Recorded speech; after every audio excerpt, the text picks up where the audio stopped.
The following is a Comfortably Zoned Radio Network production.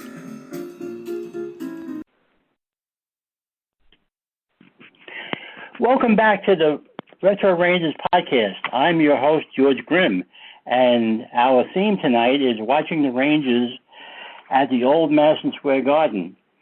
And my guest is Dan Carubia, who spent a lot of time at the old Garden watching the Rangers.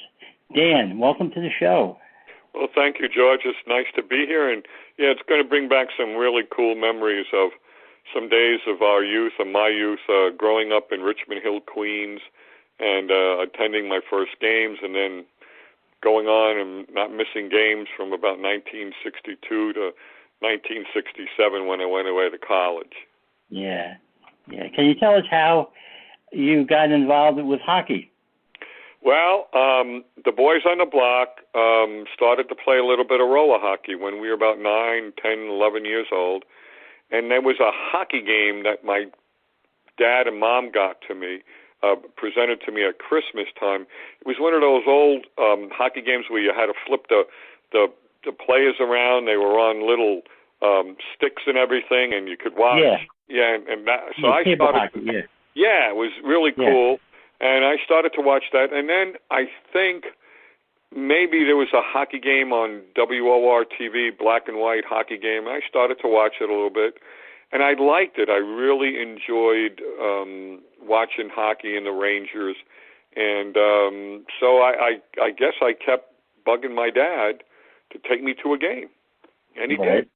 And that was the first game. Was I think it was the beginning of February of 1958. I have a photo of me holding a hockey stick and the tickets hanging out of my hand at Christmas time, and it must have been around that time in the beginning of 1958. It was a Saturday afternoon game that I will remember. Right. Me and my dad and my friend Joe Kasha went, and my dad was working in Long Island City on that day. He cut leather for women's shoes, and he designed a little bit for women's shoes for Saks Fifth Avenue and stuff like that.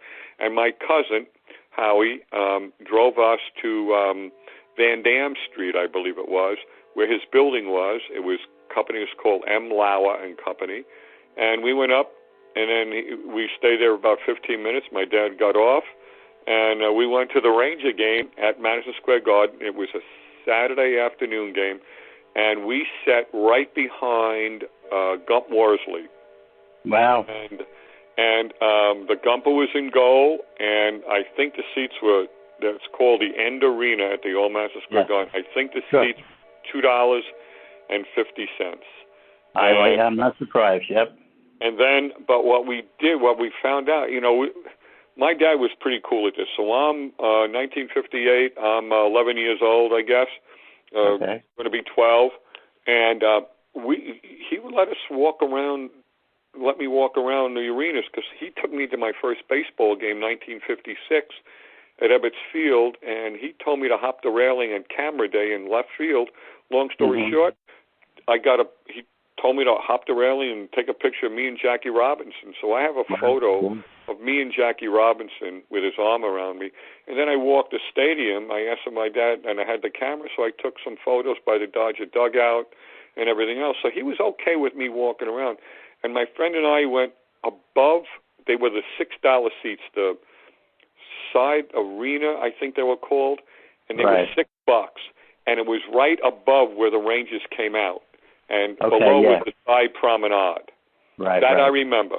And we overlooked the Rangers coming out. And I don't remember what the score was, but I remember Gump Worsley was in goal. I think Dean Prentice, for some reason, I remember him being out, because they had the line of, I think, Popine, Andy Baskett, and Dean Prentice. But I just remember that game, and we stopped in Nedick's before the game and had something to eat, and then we went in the main hall, the entranceway, and we went up the escalator, and right to the End Arena, and that was it. That was the first game I went to. Yep. Good memories, huh? Oh, it was great. And then my father took me to I remember a couple games that I went with my dad. I must have gone from about 1958 to when I started to go by myself in 1962. That's 4 years. I must have went to about 7 or 8 games with my dad and or my mom, okay? Right. I was at one game. This was Eddie Shack, and he was a young player for the Rangers. And he was, eventually they would say, here, clear the track, here comes Shack, and everything else. He ended his career with Toronto. Right. Because he would, go the length of the ice, make moves. Oh yeah. He'd be able to skate around all 5 opposition players, and then he wouldn't score. He'd get up to the goal, and he'd lose the puck, or he'd shoot the puck into the goalie's pads. And just, he would bring everyone to their feet, and then nothing would happen. That was Eddie Shack, and I think, from what I remember, Detroit was playing. Okay. And obviously I've seen some great games later on with Detroit and everything, but this game, I think he was busting Gordie Howe. He was checking him and whatever he was doing. Somehow, Gordie Howe, his Gordie Howe hat trick, a goal, assist, and a fight, starts to check Shack behind the net. Right. And he's really giving it to him, because we were sitting in the end arena, but we were on the opposite end now, okay?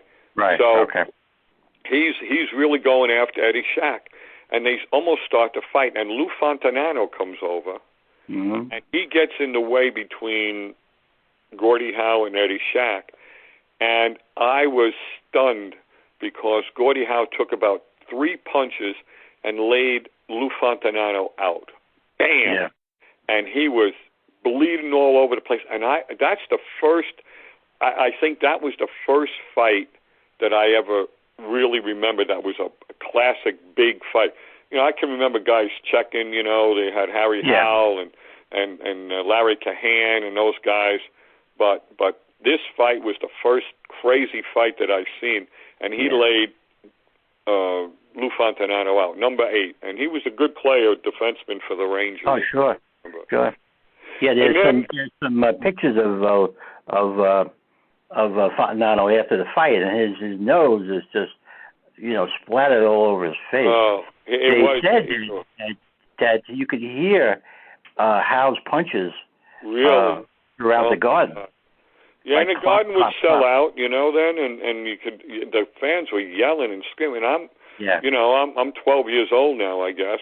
Yeah. And another one I remember, and we were sitting this time, the End Arena again, upstairs, 250. And this was the night that I think it was Andy Baskett. I watched him. I really enjoyed watching him play. Captain of the Rangers, he would play the power point. He would play the point on a power play. But this time, I think it was him that took some kind of a shot that hit Jacques Plante in the head. Right. And they laid him out. He fell that must have been November 1st, 1959. How did you know that? Well, that's when Plante went in the dressing room and got himself repaired, and he told Blake that he wasn't going to go back unless he was able to wear the mask. And Blake had to make up his mind whether he wanted to use Plante with the mask or use the Rangers' house goalie, who was Joe Schaefer at the time. Joe Schaefer, I remember him. I got taught by him. Unbelievable. Wow. Yep. And so he went back in with the mask on, and history was made. And Andy Baskett once said that he purposely did that to Plante because earlier in the game Plante had come up with a high stick on him and he cut him. So this was Baskett's way of getting back at Plante. So breaking his nose. Yeah. And there was a delay in the game, and again, this is the first time this ever happened. So we were standing around, and you hear the buzz in the crowd, and people could smoke then. They were smoking cigarettes, and the haze from the cigarettes that were going up to the ceiling. It was really weird because of the delay as the game went on. more smoke went up to the ceiling and everything. But I was at that game, and when he came out, I looked at my dad and I said, "What's he got on his face?" You know, and he scared me. It looked like it was like a monster or something, you know. Yeah. And so that was the game I was at. And then I'm just going to throw some games at you. And this was 2 days after my birthday on March 14th, 1962. And now I'm ready. I can go to the games. So this game is the Rangers and the Detroit Red Wings. And the Rangers are fighting for the playoffs for the first time in a while. And they would always, 6 teams in the league. Montreal, Toronto would always get in there. Detroit would mostly get in there with Gordie Howe and Sawchuck and goal. And then it was always a fight between the Bruins, Chicago, and the Rangers to get into that 4th spot. And so this game was 2 days after my birthday. And I don't know where I was sitting, but I remember where I was standing in the 3rd period. In the old Madison Square Garden, some people might remember, it was called the End Promenade and the Side Promenade. Those seats were $4, okay? Mm-hmm. And when you went into the main hallway where the escalators were to the left and right, you could go behind, you can go through the curtains to the End Promenade, left and right. I went left in that 3rd period, and there was a space between the End Promenade and the start of the Side Promenade where people would come out under the curtain, go left or right up into the Side Promenade or to the End Promenade, and there was a space there, a wide space, and I was standing there, and this is the night that Hank Bassine was goaltending for the Detroit Red Wings.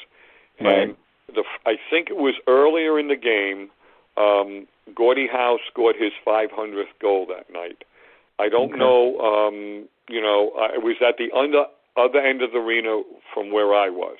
He scored his 500th goal, but in the 3rd period now, Hank Bassine is goaltending, and Dean Prentice comes over the blue line, number 17, and he's got a kind of like a semi-breakaway, but the puck's a little bit ahead of him, all right?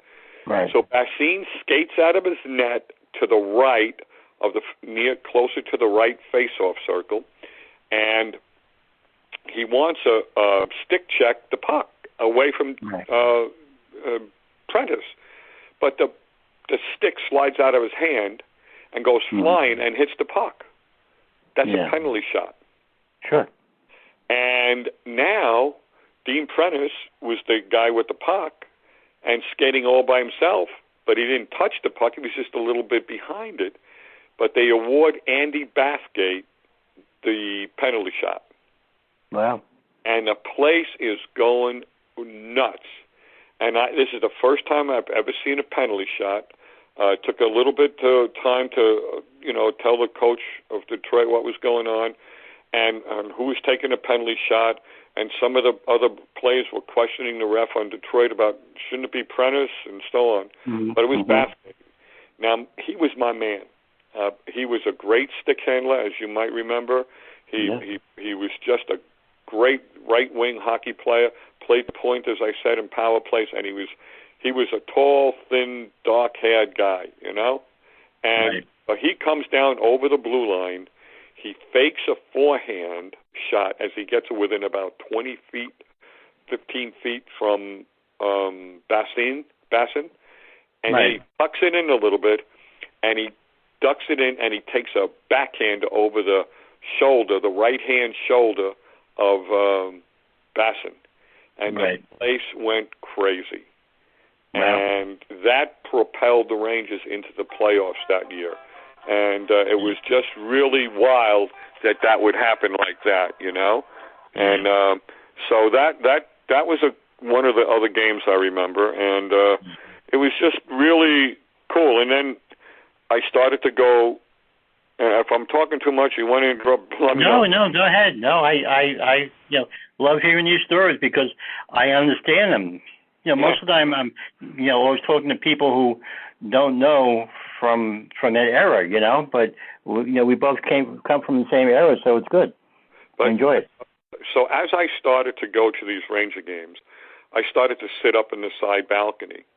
And you can get up into the side balcony for $1.50, I think, and if you had a GO, General Organization card, you could get up there for 50 cents.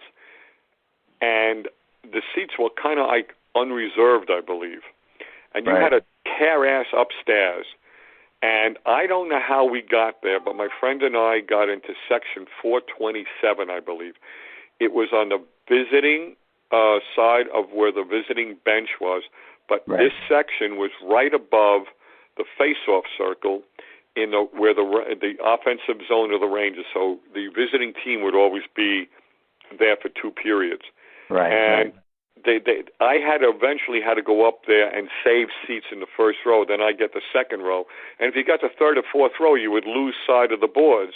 On the So I'm up there, and eventually I had to save some seats. And there was a guy named the mailman, and there was the professor, and there was the police guy, and I didn't know these names except who they were. And I would go up there, and that's where because it was a good group of people, and everybody sat in the same. And now, if somebody sat in the first row, I did this one time. Some young people were sitting in the first row. I said, "You can't sit there." Oh, these are. I said, "They're going to chase you out of there, and then you're going to have to sit way up in the back." And I'm like 14 years old, 15 years old. I said, "These people sit here all the time. They've been here for many, many years. You're messing up their seats here. Sit over here," I said. So they came, and then 5 minutes later, these guys came, and they looked at me, and they said, "Okay, you thanks for telling us."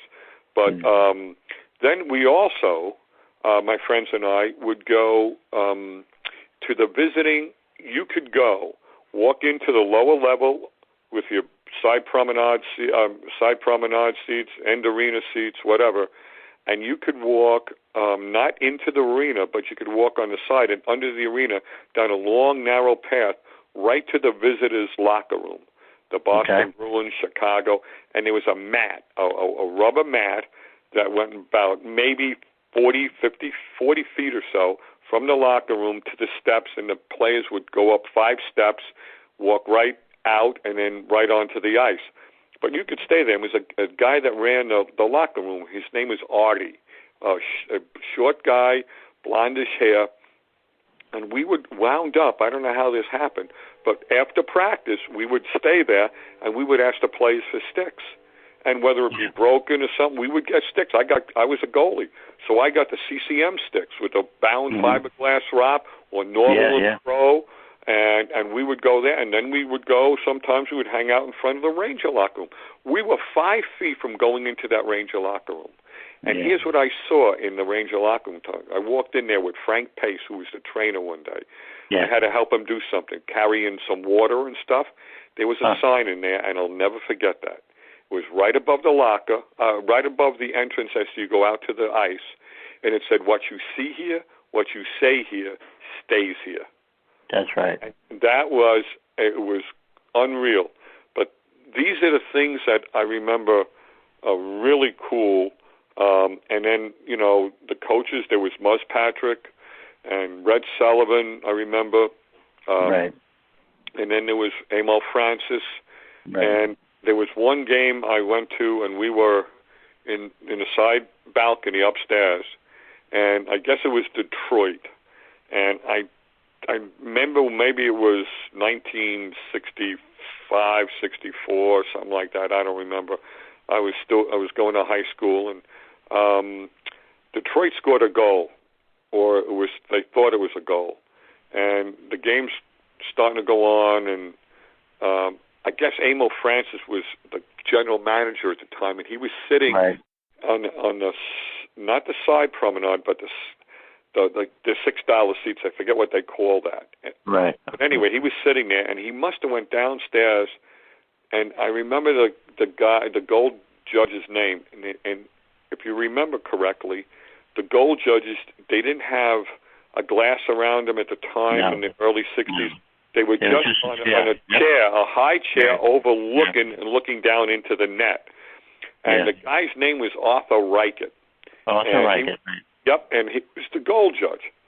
So apparently, Emil Francis went down there, and to convert him, that wasn't a goal. You know, where I was sitting, it was no goal, and some guy was wise-assing Emil Francis.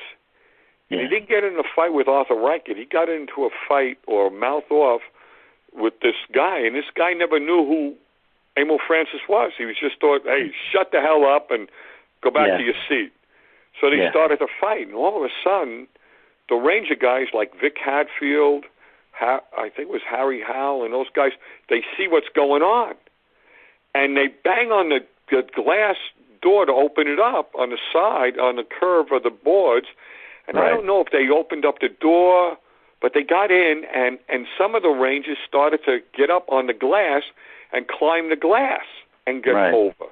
And I remember my friend was with me, and he was a Jimmy Nielsen fan, number 15. Nielsen couldn't get over. He was hanging in the arena on the glass, the high glass, trying to get over. He never made it over. And there was, and the players went into the arena in the stands to protect the general manager. But that was, I had written about that in my book. We Did Everything But Win, and Arnie Brown was one of the players that went over the glass. And he said when he landed, when he jumped from the top of the glass down, inside where the seats are. Back then they had wooden seats, I guess. And his feet went right through the seat of the wooden seat. And he's there trying to move, but his leg is stuck in this wooden seat. Oh man, because these things. And there's one other game I don't know if it was this game, but I remember it was a game at the Garden, and this is my man, Eddie Jockerman. Yeah. And I got to know Eddie Jockerman, and when I was in college up in Maine, if there was a Saturday night game in the Boston Garden, I could come down. I took a bus, or somebody was driving down to see some friends on Saturday in Boston. I get down there. And I would stay. I had some money with me because I was working in the library and stuff, and I could stay at I think it was called the Madison Hotel, which is right next to the Boston Garden. Okay. And Eddie Jockerman and or Rod Gilbert would have these tickets, extra tickets. I don't know how but they would see me.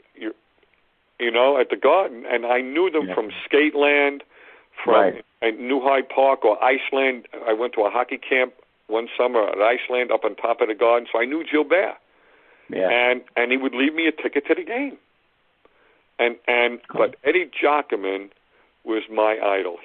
I loved the way, because I was a goalie, I loved the way he played. And this one game, maybe it was his first year, I don't know if it was the first time Toronto played there or something, and it was a tie score or a Ranger win, but at the end of the game, Johnny Bauer, after the Rangers congratulated Jockerman, stood at the ice level and shook Eddie Jockerman's hand. I don't know how that happened, but I remember, or why that happened, but I remember Johnny Bauer doing that. Well, Johnny Bauer was a real hell of a guy. He was a very nice man. I had met him a couple times just on the street by the Hockey Hall of Fame. And he doesn't know me from Adam, And we stood and talked for 15 minutes about hockey. It's just that kind of a guy. He's a wonderful man. Yeah, and these things, my dad was the only dad on the block to bring me to these games. I had a younger brother who was born with Down syndrome and 2 holes in his heart. And my mom had to stop working to care for my brother Ronnie. And my father would come home from work and, maybe have a catch with me out in the backyard. And then once in a while, he was the only father in the whole block. I call them now the boys on the block. There were 6 or 7 of us. And we played roller hockey on 107th Street in Richmond Hill, Queens, or everything else. And my father would take us to the hockey game, me and Joe Kasha. And Danny Boylan. And so I got that. He didn't stop me from doing a lot of stuff. and to see these Ranger games and to meet some of the players. We would go up. I think it was called Iceland, and it was on top of the old Madison Square Garden, and it wasn't a complete hockey rink. I would say half the rink was a hockey rink, and the other one kind of like narrowed down. You can go ice skating there, just regular ice skating, figure skating. Right. The Rangers would practice up there, and there was an elevator that went up and down from Iceland down to the Ranger locker room or near the Ranger locker room, and Frank Pace was the trainer, and I would once in a while help him out, bringing water up and everything else, and I wound up going to a hockey camp with Rod Gilbert. I think it was Harry Howell and maybe Vic Hatfield, and Joe Schaefer was there. He was the practice goalie, and I had my pads on, and I don't know how my parents afforded to do this, but I was at a hockey camp. I think it was 1962, maybe 61, 62, maybe 62. And it was really something that I'll always remember. And these guys were so nice, and I remember them talking about summer jobs working with the Rangers. That is, I don't know who, maybe Red Sullivan and a couple of guys they had with a beer company and or a Canadian insurance company. I think it was Sun Life or something like that. Okay. And they would talk about they had summer jobs. They had to. They didn't make the money back then. Yeah. And Frank Pace was a cool. He was a nice man, but don't get him pissed off. Yeah. And here's this was the greatest. This was cool. Our team was called the roller hockey team, the Richmond Hill Bruins. I don't know why we called ourselves the Bruins, but we would play roller hockey on 107th Street between 93rd and 92nd Avenue in Richmond Hill. And we're sewer to sewer. That was our goals, and we built nets and stuff like that. The cars would go around it, And so one day we had our hockey jerseys on, and there was about 5 of us. And it was a Sunday night game, and we went into Madison Square Garden. Now, that was Hell's Kitchen. And on the side of 49th Street, at the end of the arena, down the road from 8th Avenue, as you walk to 9th Avenue, was the parking lot, and then there was the players' entrance. So the visiting teams would come up there. They would walk over from the Hotel Manhattan, maybe if they were staying there, or Toronto was staying down by Grand Central Station and stuff. They would take cabs, and the Rangers parked their cars there and walk in. So we were there, and the Bruins were there that night. So we had our hockey jerseys on with our coats, okay, because it's cold out. And so we would come, and we would, as soon as we saw the Bruin guys come out, we opened up our jersey. We're rooting for you guys tonight. We're rooting for you tonight. Now here comes Gump Worsley. And my friend Stanley Mazinkowski, a blonde-headed Polish guy, as Gump is walking in, getting ready to walk into the garden through these 2 doors where there's only the press and players could go, my friend opens up his coat and goes, "Hey, Gump, look at this." And Gump Worsley says right to my friend's face, "You blanking ingrate." And he walks into the garden. So Stanley comes over to us, and he goes, "You know what the Gump called me? He called me a blanking ingrate." So now, okay, we go down by the visiting locker room. And, we put our coats up in the end arena where we were sitting, and we're standing in front of the locker room. And it was right after practice. We were asking people for sticks, and I believe it was Lynn Patrick is in the locker room. He comes out, and he goes, "Oh, you guys rooting for the Boston Bruins tonight? You guys Bruin fans?" "Yeah, that's why we're here. We got our jerseys on." And he goes, "Come on in the locker room. I want you to meet the guys." Wow. We walk into the locker room. We're 14 or 15 years old. And I went in the locker room one other time or so, but it was a U-shaped, and if you walked in to the door, right to the right was it was a bench, and it was U-shaped all the way around to the far end, and the showers were to the left, and it was a coach's room and stuff like that. So Lynn Patrick yells out to the guys, "Hey guys, this is between the practice and the start of the game." He goes, "You got some fans here tonight. Look who I found." and everybody looks up like this, and I forget which player, and he goes, "Hey, kid, tell him what the Gump called you." And my friend Stanley goes, "Gump Worsley called me a blanket ingrate." The place roared. The players roared. And that's what I remember about that. And we rooted for the Boston Bruins that night. Mm-hmm. So these are some of the things that I remember about a lot of these games. Yeah. Let me tell you something about Eddie Shack and Iceland. He once said it was like practicing inside a garbage can because of the metal boards. Yeah, and it was a very small arena, and on top of the arena there was a place where they would have you can get hamburgers and sodas and stuff like that, and right below was Jerry Cosby's hockey store. Cosby's! I love Cosby's. Yeah, and then right next to that was Nedick's, and that's how we would do it, and then we would line up on 49th Street. If we were going to go upstairs and get the seats where we had to run up, we'd line up. The game started at 7 o'clock.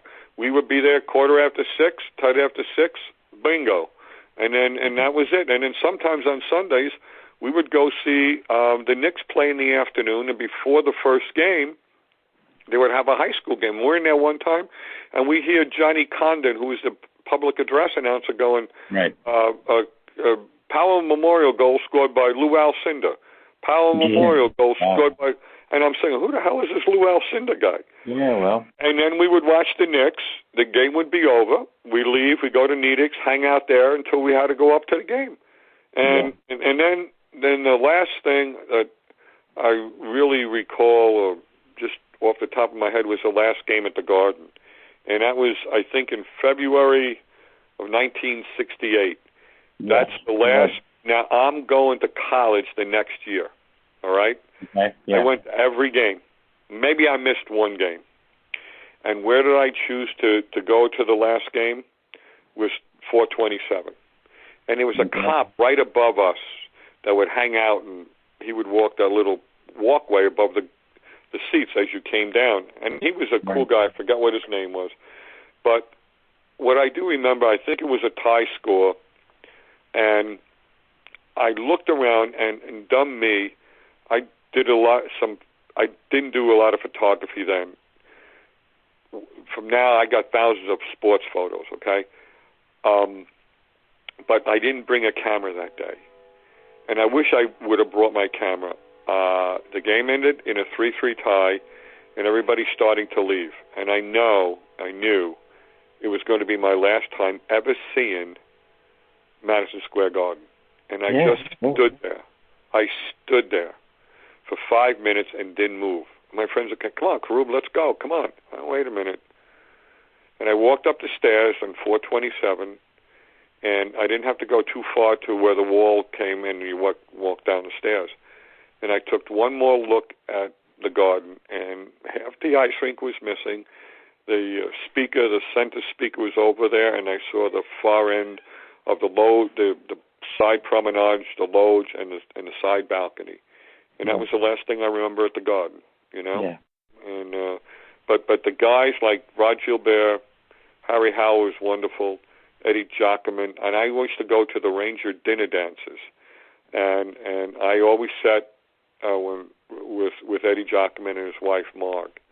And we would always talk, and he was telling me about being a goaltender, and I goaltended a lot, and I started to do it a little bit, and I only played 1 year in college as a junior varsity, because then I played baseball.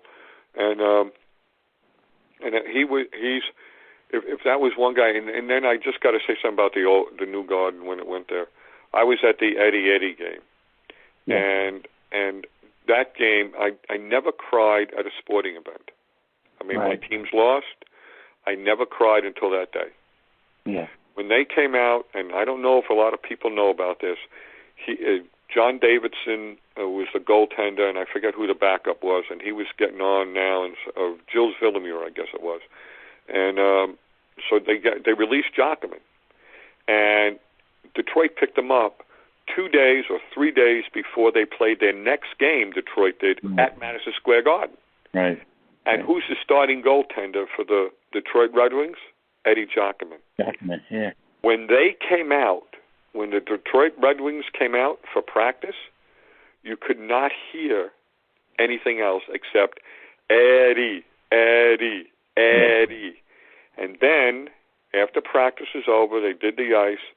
Teams come out to start the game, and they're ready to play the national anthem. I forget who sung the national anthem then, but you could not hear the national anthem. And Eddie Giacomin started to cry, and I was up in the blue seats then, and that's where I would go, and it was remarkable.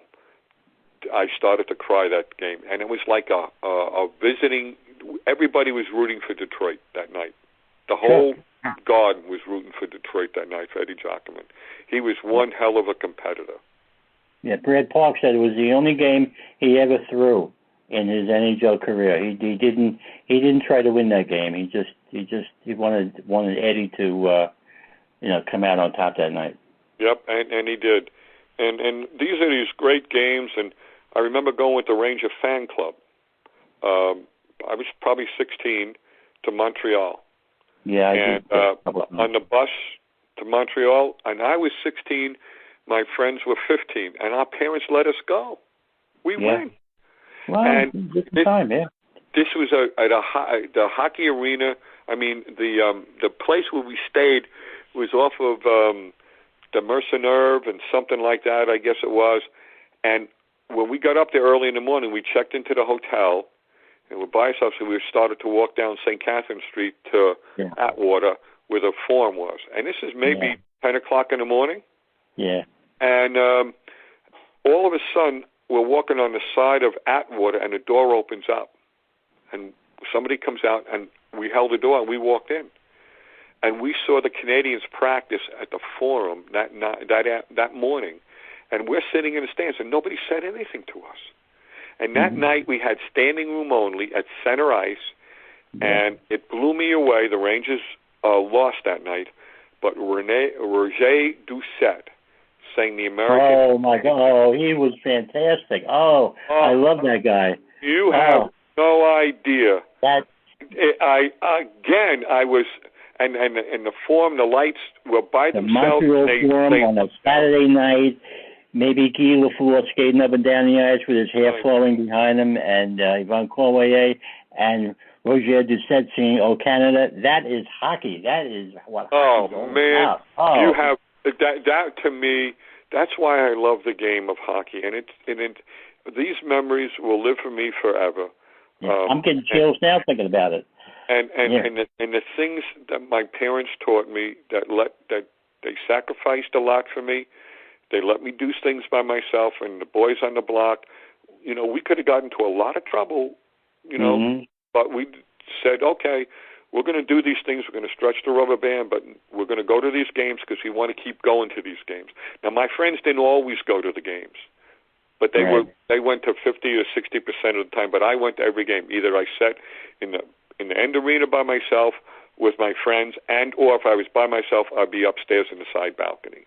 And Bill Cullen was right below, who was on The Price is Right, and we would yell down, "Hey Cullen, hey Cullen," and it was just, it was great, and it was really cool. One time we rode the train from Madison Square Garden, 50th and 8th to Kew Gardens with Emil Francis and Frank Pace. Yeah. How do you like that? And the coach was Emil and Red Sullivan, number 7, the captain, and I know we got to go soon and everything.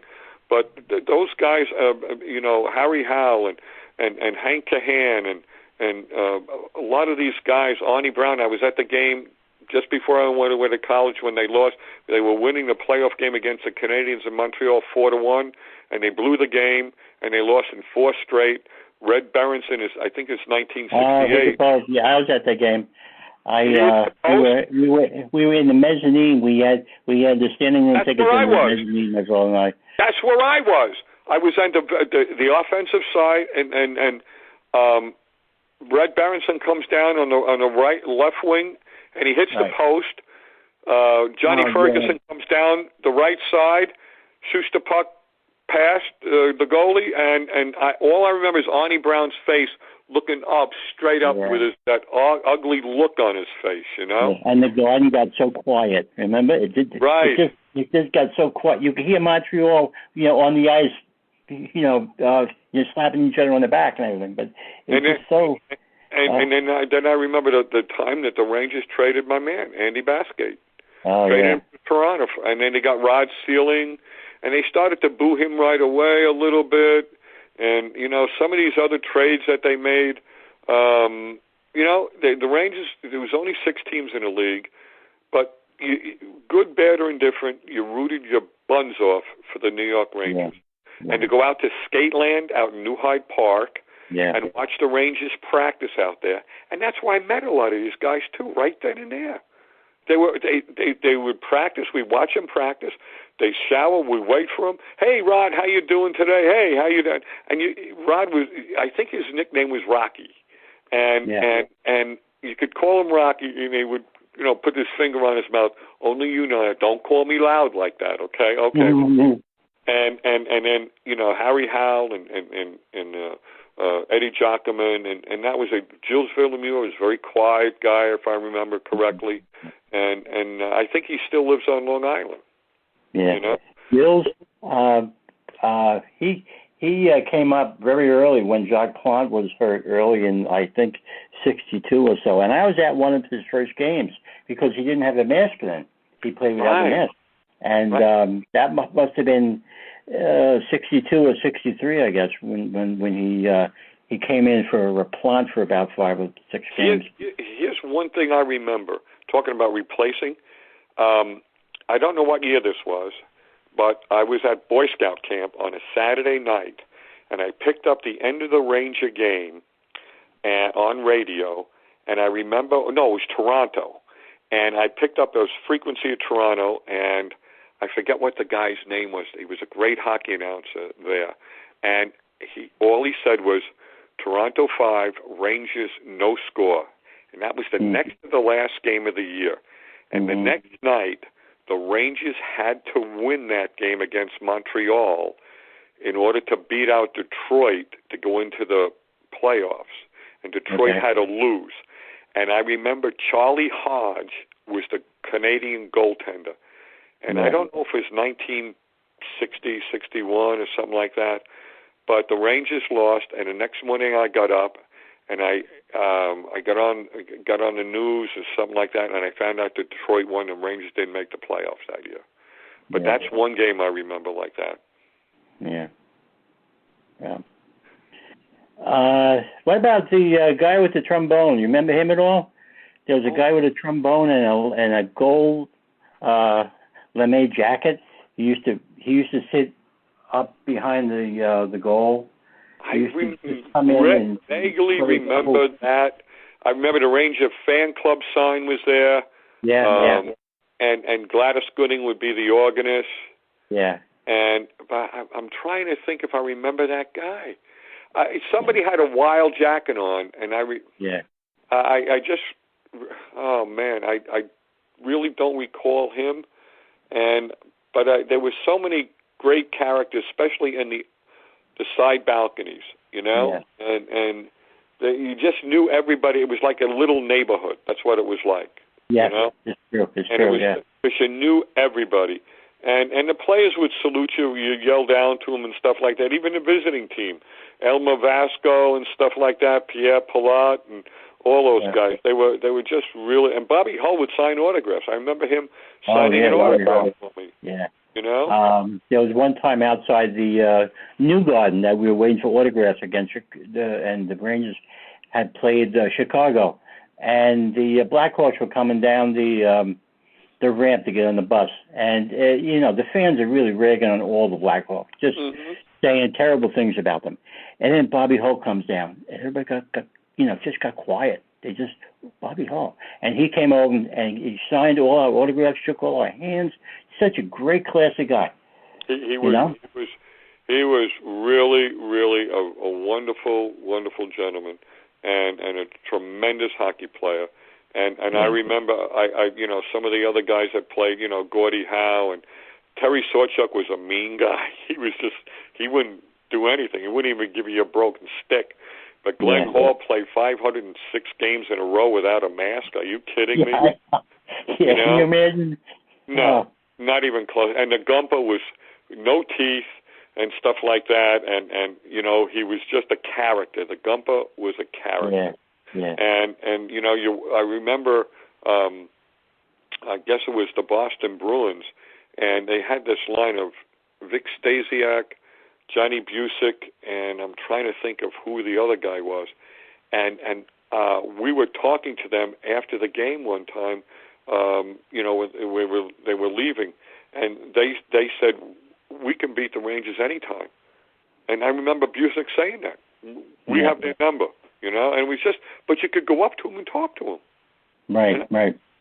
So that's my stuff about the New York Rangers, and you know, it was a great time to go to the Garden, to be part of that, and it was Hell's Kitchen, and you didn't have to worry about getting robbed on the train or beat up on the train or anything like that. We were 13, 14, 15 years old, and we could go to the Garden. That's right. For a Sunday night game. And I would get home, the game would start at 7, and I would get home maybe by 10:45. No, 10 to 10, something like that. Enough to see the Channel 2, I forget what it was on, but I would sit with my parents and watch a TV program at 10 o'clock. So I was always home by 10 o'clock. Yeah. You know? Good. All right, Dan, thank you very much. We've got to wrap this up. I'd be happy to have you on again if you feel like it. Anytime, man. You just let me know. And I thank you. And I want you to write down some of these stories and submit them for our book. My co-author and I, Steve Carroll, are working on a book called 100 Ranger Memories for the Rangers' 100th anniversary in 2026. Essays by the fans, and I hope you can send us a couple in there. I will do it. And George, thank you very much. And I also remember Johnny Halligan, who was the public relations guy. We could do a whole show on Halligan. And all these guys. Gerald Izazinki, he was a writer, I think. And some of these guys, and Jim Gordon was the announcer, along with Bud Palmer, and I even dated Jim Gordon's daughter. They lived in Forest Hills, Queens. I met her at the beach in Rockaway one time. All right. Well, that'll be the subject of our next show. Halligan and Gordon and Chadwick and Win Elliott and Bob Wolf and all those guys. Let's talk about those. Those guys were great. They brought the game right to us. All right. Take it easy. Thanks, George. See ya. Bye-bye. Okay, baby. Bye.